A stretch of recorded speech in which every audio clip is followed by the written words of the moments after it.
7 ذوالحجہ 317 ہجری کو بحرین کے حاکم ابو طاہر سلیمانی نے مکہ مکرمہ پر قبضہ کر لیا۔ خوف و ہراس کا یہ عالم تھا کہ اس سال حج بیت اللہ نہ ہو سکا، کوئی بھی شخص عرفات نہ جا سکا۔ انا للہ و انا الیہ راجعون۔ یہ اسلام میں پہلا ایسا موقع تھا کہ حج بیت اللہ نہ ہو سکا۔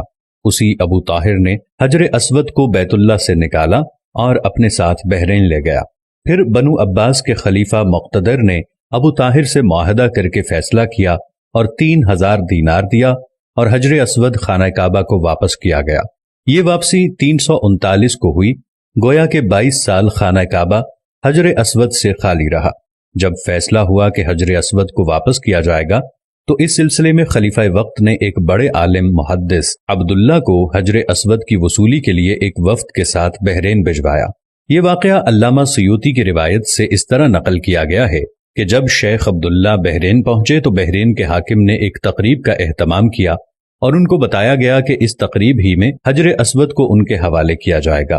اب انہوں نے ایک پتھر جو خوشبودار تھا خوبصورت غلاف سے نکالا گیا کہ یہ حجر اسود ہے، اسے لے جائیں۔ محدث عبداللہ نے فرمایا کہ نہیں، بلکہ حجر اسود میں 2 نشانیاں ہیں، اگر اس میں یہ نشانیاں پائی جائیں تو یہ حجر اسود ہوگا، ورنہ یہ حجر اسود نہیں ہے۔ ایک تو یہ کہ حجر اسود ڈوبتا نہیں ہے، دوسرا یہ کہ آگ سے بھی گرم نہیں ہوتا۔ اس پتھر کو جب پانی میں ڈالا گیا تو ڈوب گیا، پھر آگ میں اسے ڈالا گیا تو سخت گرم ہو گیا، یہاں تک کہ پھٹ گیا۔ محدث عبداللہ نے فرمایا یہ ہمارا حجر اسود نہیں۔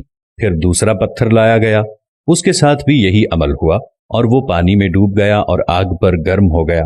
فرمایا کہ ہم اصل حجر اسود ہی لیں گے۔ پھر اصل حجر اسود لایا گیا اور آگ میں ڈالا گیا تو ٹھنڈا نکلا، پھر پانی میں ڈالا گیا تو پھول کی طرح پانی میں تیرنے لگا۔ تو محدث عبداللہ نے فرمایا یہی ہمارا حجر اسود ہے اور یہی خانہ کعبہ کی زینت ہے اور یہی جنت والا پتھر ہے۔ اس وقت ابو طاہر نے تعجب کیا اور پوچھا کہ یہ باتیں آپ کو کہاں سے ملی ہیں؟ تو محدث عبداللہ نے فرمایا کہ یہ باتیں ہمیں جناب رسول اللہ صلی اللہ علیہ وسلم سے ملی ہیں کہ حجر اسود پانی میں ڈوبے گا نہیں اور آگ سے گرم نہیں ہوگا، کیونکہ یہ پتھر جنت سے لایا گیا ہے اور اس پتھر کی یہ خاص خصوصیات ہیں کہ نہ ہی یہ پانی میں ڈوبے گا اور نہ ہی یہ آگ سے گرم ہوگا۔ ابو طاہر نے کہا کہ یہ دین روایات سے بڑا مضبوط ہے۔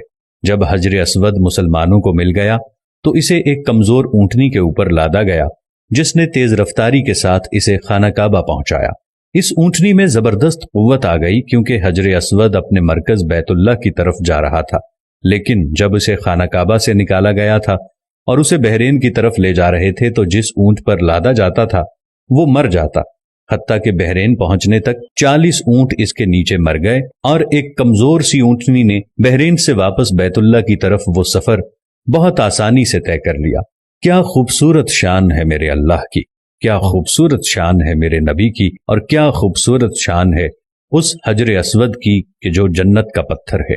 اللہ تعالی ہم سب کو، آپ دیکھنے والوں کو، تمام کو حجر اسود کی زیارت نصیب فرمائے، ہم سب کو خانہ کعبہ کی زیارت نصیب فرمائے، آمین ثم آمین۔